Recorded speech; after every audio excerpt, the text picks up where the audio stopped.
Assalamualaikum warahmatullahi wabarakatuh. Bismillahirrahmanirrahim. Alhamdulillahirabbil alamin. Wa bihi nasta'in ala umuri dunya waddin. Wassalatu wassalamu ala asyrafil mursalin wa ala alihi washabihi ajma'in. Rabbi shrah li sadri wa yassir li amri wahlul 'uqdatam min lisani yafqahu qawli. Subhanaka la ilma lana illa ma 'allamtana innaka antal alimul hakim. Alhamdulillah, kita mengucapkan setinggi-tinggi puji dan syukur kepada Allah. Allah masih meringankan langkah kita untuk datang ke rumahnya, dan kita merasa enak dan tenang, bahagia duduk di rumah Allah. Orang yang senang, tenang dan bahagia duduk di rumah Allah, itulah orang yang disanjung dalam Quran, disanjung dalam hadis, yang akan selamat dunia akhiratnya. Kemarin kita ada bicara tentang hadis yang dulu juga sudah dibicarakan. Hadis riwayat Imam Bukhari yang mengatakan saat orang itu mau diantar ke kubur. Ini cerita orang ke kubur nih ya. Dan kita akan menempuhnya nanti satu saat. Tidak tahu kapan ya.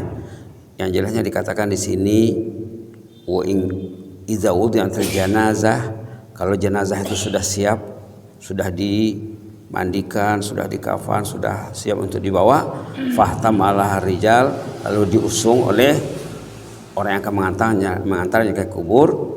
Fa in kanat salihah, kalau orangnya orang saleh, orang yang taat, qalat qaddimuni, dia mau cepat diantar ke kubur, ndak suka lagi duduk di rumah lama-lama, itu maka makruh hukumnya dilambatkan, menyelesaikan fardu kifayah.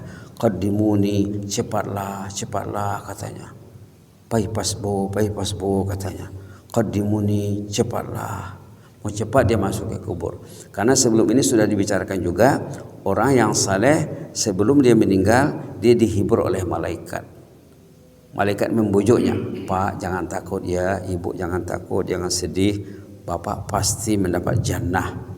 Itu dalam surah Fussilat ayat 30.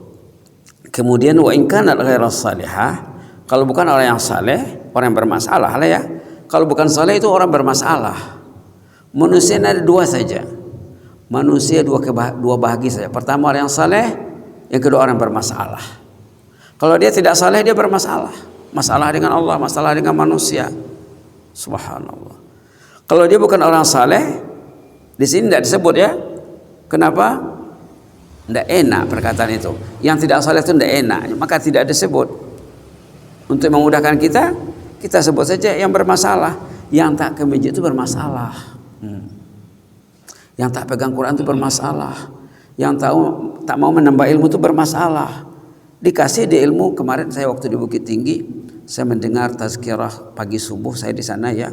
Katanya salah satu kaedah nak mudah jalan ke jannah, rajin belajar, rajin duduk di pengajian. Wa man salaka tariqan yaltamisu fi ilman sahhalallahu lahu bi tariqan ilal jannah. Siapa yang rajin mendengar pengajian, nanti mulus jalannya ke jannah. Orang saleh mesti menyukai ilmu, karena ilmu itu bekalan rohaninya. Kita ini mengurus dua aspek, aspek jasmani, aspek rohani. Kalau rohani tidak diurus, nanti bila orang sudah meninggal, yang tinggal rohaninya, jasanya akan hancur. Jasanya akan hancur dalam kubur. Rohaninya tidak hancur, rohaninya beralih ke alam. Rohaninya bertukar alam saja. Sekarang alam ini di atas bumi. Nanti kalau sudah berada dalam kubur, dia berada di alam barzah. Rohani yang tidak diurus waktu hidup akan menderita dan sengsara di alam kubur. Nauzubillah wa nauzubillah. Jadi dikatakan di sini wa in kanat ghairas salihah, kalau bukan jenazah orang yang saleh, qalat li ahliha, dia merayu, meratap, meraung, mengangguk dengan mandiri, menyesal, dia ketakutan, dia akan ngomong dengan keluarganya akan mengantar ke kubur, ya wailah, sialanlah saya ini katanya. Sialanlah saya ini, sedihnya. Aina tazhabuna biha, kamu mau bawa saya kemana? Kemana saya ini mau diantar ini? Subhanallah, subhanallah. Karena dia sudah tahu bahwa destinasinya di kubur sana. Na'udzubillah, summa na'udzubillah, azab. Kubur itu dua saja, sama ada azab ataupun nikmat. Sebelum ini kita sudah cerita tentang orang yang rajin belajar, anak yang rajin belajar, dan seorang anak yang mencari uang untuk adiknya belajar. Kuburnya taman jannah. Kita sudah cerita sebelum ini. Kalau tidak ingat, perlu diingat. Insya Allah ya. Cerita orang yang belajar, dia meninggal waktu belajar di pondok, lantas penggali kubur dibukakan Allah baginya alam gaib. Kita ini masalah manusia ini tidak nampak alam gaib. Masalah manusia tidak nampak alam gaib. Dalam Quran banyak disebut alam gaib, dalam hadis banyak disebut alam gaib. Dan sifat pertama muttaqin, kemarin sudah dibilang juga ya, sifat pertama muttaqin, dan kita berada di masjid muttaqin. Mudah-mudahan kita jadi golongan muttaqin. Sifat pertama dalam Al-Quran, dalam surah Al-Baqarah, sifat pertamanya mengimani hal yang gaib. Mari kita baca Alif Lam Mim dan 2 ayat sesudahnya di awal Baqarah.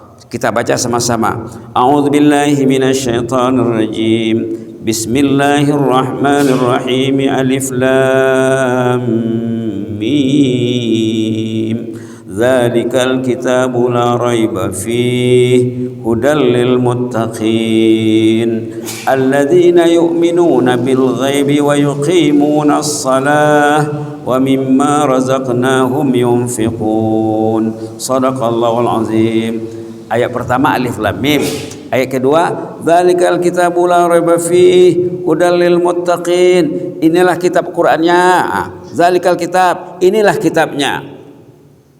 Inilah kitabnya, la raiba fih, yakinilah sepenuhnya, hudal lil muttaqin, pedoman bagi ahli takwa, bagi orang muttaqin. Siapa mereka? Satu, alladzina yu'minuna bil ghaib. Sifat pertama mengimani hal yang gaib. Nampak tak yang gaib? Nampak tak? Macam bahasa Malaysia ya. Nampak enggak? Sepatutnya sebelum tidur kita nampak yang gaib. Ingat nak mati. Bila kita berbaring, kita disunatkan mengingatkan saat kematian bahwa kita nanti akan terbaring di sana. Saat ini masih terbaring di rumah sendiri, di kamar sendiri, tempat tidur sendiri, mungkin bersama pasangan hidupnya, bersama anak cucunya. Nanti di sana terbaring seorang diri. Ingat sebelum tidur. Maka sepatutnya kita berniat nak bangun awal, tidur untuk ibadat. Tidur untuk bangun tahajud, bangun salat berjamaah di rumah Allah. Subhanallah, subhanallah. Jadi kalau tadi orang yang jahat katanya, orang yang bermasalah, qala li ahliha, dia meratap, meraung, ya wailah, nadang wal manadongan onda. Nah sedih maun katanya. Aina tazhabuna biha, kamu mau antar saya kemana ini? Menangis mayat itu. Yasma' sautaha kullu syai' illal insan. Ratap tangis orang yang bermasalah yang mau diantar ke kubur didengar oleh semua makhluk. Ini hadis Sahih Bukhari ya. Didengar oleh semua makhluk illal insan, kecuali manusia yang tak dengar. Walau sami'al insan la sa'iq. Kalau manusia diberi kesempatan mendengar, menyaksikan orang yang mau meninggal itu, pingsan manusia itu. La haula wala quwwata illa billah. Ini perkara yang gaib, kita mesti yakin. Sekarang kita mau sambung satu hadis ini sebagai solusi. Tadi masalah ya, ini solusi. Sifat-sifat orang yang saleh di sini ada 3. Hadis riwayat Imam Tirmizi, hadis hasan sahih, katanya suatu hari Rasulullah SAW pernah berpesan, bersabda, ayyuhal nas, wahai umat manusia katanya. Termasuklah jemaah masjid muttaqin ya. Absus salam, banyakkan ucapan salam. Assalamualaikum, berjumpa. Assalamualaikum, mau masuk rumah nanti pulang dari masjid. Assalamualaikum, banyakkan ucap salam. 1. Wa at'imut ta'am, banyakkan bersedekah makanan, makanan yang sudah siap atau bahan makanan ya. Wa shallu bil laili wan nasu niyam, sembahyanglah di malam hari waktu ahli keluarga masih tidur. Tadkhulul jannata bisalam, kamu insyaallah akan selamat sampai di jannah. 3 sifat ahlul jannah dalam hadis ini. Pertama tadi memperbanyak ucapan salam, assalamualaikum. Tapi salamnya mesti betul ya, assalamualaikum warahmatullahi wabarakatuh, ataupun assalamualaikum. Jangan assalamualaikum saja. Assalamualaikum itu tuh salam orang kita. Kalau salam dalam Al-Quran assalamualaikum, ataupun salamun alaikum bisa juga. Bisa assalamualaikum, jangan assalamualaikum. Itu tidak ada itu. Yang ada assalamualaikum, ataupun assalamualaikum warahmatullahi wabarakatuh, ataupun salamun alaikum. Sama ada alif lam samsiah di awal assalamualaikum. Kalau tidak ada alif lamnya salamun, munnya ada baris 2 depan. Salamun alaikum. Dalam Quran kan ada salamun qaulan mir rabbir rahim, salamun alaikum bima sabartum, ada dalam Quran. Dia ada 2 pilihan, assalamualaikum ataupun salamun alaikum. Jangan assalamualaikum, itu tidak ada. Assalamualaikum tidak ada. Jawabannya waalaikumsalam. Jawabannya pakai wa. Jangan kumsalam, assalamualaikum, kumsalam. Itu tidak ada. Assalamualaikum ataupun salamun alaikum, jawabannya apa? Waalaikumsalam warahmatullahi wabarakatuh, ataupun waalaikumsalam, paling pendek. Sependek-pendeknya ada waalaikumsalam. Macam orang bilang sama kita jazakallahu khaira wa jazakallahu khaira. Ini juga amalan Nabi, amalan sahabat, sunnah Nabi, sama dengan assalamualaikum, tapi belum lagi diterapkan dalam keluarga kita. Yang jelasnya di sini 3 sifat ahlul jannah. Pertama, memperbanyak salam, assalamualaikum, waalaikumsalam. Kemudian wa at'imut ta'am, rajin bersedekah makanan. Subhanallah, subhanallah. Kemarin saya sholat di Bukit Tinggi sembahyang subuh hari Jumat. Saya sudah sholat, semua orang sholat ada dikasih apa? Sarapan. Di sana begitu ya, Masjid Nurul Haq. Mereka menerapkan hadis ini. Wat'imut ta'am, rajinlah bersedekah makanan. Terakhir sekali, wasallu bil lail wan nasu niyam, salatlah di malam hari waktu orang masih tidur. Mungkin suami masih tidur, anak-anak masih tidur, ibunya, istrinya sudah bangun, ataupun istri masih tidur, anak-anak masih tidur, ayahnya, suaminya sudah bangun. Tapi jangan tidak dibangunkan keluarga sebelum azan berkumandang. Ini bahaya. Ahli keluarga yang tidak membangunkan ahli keluarganya sebelum azan berkumandang, itu bahaya. Bahaya. Kenapa? Subhanallah, subhanallah. Sepatutnya ya, agenda harian mukmin tidurnya berniat untuk bangun sebelum azan subuh, mungkin setengah jam, mungkin 1 jam, mungkin lebih. Dulu pernah cerita seorang anak kelas 2 SMA. Ada bukunya ya, hari ini tidak dibawa, kemarin itu ada dibawa. Judul bukunya Kisah-Kesahian Seorang Dokter. Bagi saya buku ini wajib dimiliki oleh setiap keluarga supaya ada pedoman. Apa buku pedoman kita di rumah? Yang dibaca istri, dibaca anak apa? Ada enggak buku pedoman panduan keluarga kita? Tadi ayat yang kita dengar dalam salat, qu anfusakum wa ahlikum nara, katanya. Jagalah dirimu dan keluargamu dari api neraka. Nah, menjaga mereka dari api neraka itu macam mana? Inilah dia yang 3 tadi. Dan dalam buku yang saya bilang itu Kisah-Kesahian Seorang Dokter, dikisahkan seorang anak umur 17 tahun kelas 2 SMA meninggal dunia. Pendek ceritanya, sesaat sebelum dia menghembuskan nafas terakhir, dia masih sedar, masih normal. Dia bilang, saya sudah tercium bau surga, tercium dia bau jannah, tercium dia bau jannah. Dilihatnya ibunya menangis, ayahnya menangis. Ayah tidak usah menangis ya, saya jelas akan meninggal sebentar lagi. Soalnya saya sudah tercium bau surga. Sampai di rumah sakit, di bagian ICU, unit gawat darurat UGD ya, dibilang sama dokter tidak usah dirawat saya ya, saya sebentar lagi akan menghembuskan nafas terakhir. Satu saja permintaan saya supaya ayah dan ibu saya menyaksikan kepergian saya ingin pamitan dengan mereka. Datanglah ayahnya dan ibunya, kemudian dia minta maaf ya ibu, minta maaf, doakan saya. Dia pun asyhadu an la ilaha illallah wa asyhadu anna muhammadar rasulullah, didengar oleh ayah, ibu dan dokter dan petugas yang ada di sana, disaksikan. Dan dia bersyahadah seperti kita bertahiyat, digenggamnya jarinya, diacungkannya telunjuknya, asyhadu an, sebetulnya begitu ya, sebetulnya begitu. Syahadah anak meninggal itu sepatutnya begitu, asyhadu an la ilaha illallah. Lalu ditanya oleh dokter yang merawat ayah dan ibunya, apa rahasia anak ini, apa kelebihannya? Kelebihannya pertama, tidak tinggal sholat berjamaah. Yang kedua, tidak tinggal sholat tahajud. Yang ketiga, sebelum dia berangkat ke masjid, tidak ada yang tidur di rumah, dibangunkannya setiap kamar dia datang, as-salah. Tidak boleh ada yang tidur waktu azan berkumandang, waktu as-salatu khairum minan naum. Kalau orang tuh tidur waktu azan berkumandang, dia melawan azan tuh, melawan azan.